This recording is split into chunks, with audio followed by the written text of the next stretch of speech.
प्रेरणादायक कहानी। सत्याचरण का प्रभाव।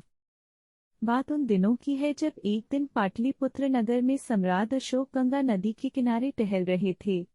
उनके साथ उनके मंत्रीगण, दरबारी व सैकड़ों लोग भी थे। नदी अपने पूरे चढ़ाव पर थी। पानी के प्रबल वेग को देखते हुए सम्राट ने पूछा, क्या कोई ऐसा व्यक्ति है जो इस प्रबल गंगा का बहाव उल्टा कर सके? यह सुनकर सब मौन हो गए। उस जनसमूह से कुछ दूरी पर बिंदुमती नामक बूढ़ी वेश्या खड़ी थी। वह सम्राट के पास आकर बोली, महाराज, मैं आपके सत्यकर्म की गुहार लगाकर यह कर सकती हूँ। सम्राट ने उसे आज्ञा दे दी।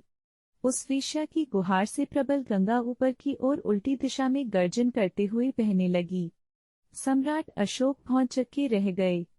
उन्होंने वेश्या से पूछा, तुमने यह अद्भुत कार्य कैसे किया? वेश्या बोली, महाराज, सच्चाई की शक्ति से मैंने गंगा को उल्टी तरफ बहा दिया। अविश्वास के साथ राजा ने पूछा, तुम एक साधारण सी वेश्या, तुम तो स्वाभाविक पापी हो।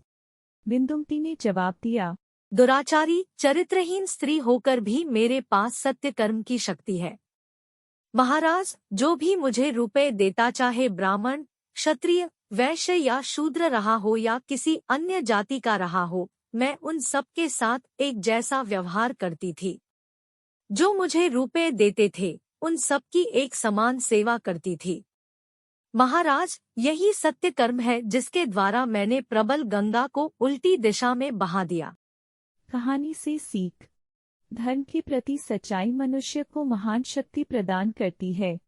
यदि हम जीवन भर अपने कर्तव्य को पूर्ण निष्ठा से निभाएं, तो इस तथ्य को साक्षी रखकर चमत्कार कर सकते हैं, जैसा कि बिंदुमती वेश्या ने कर दिखाया। धन्यवाद।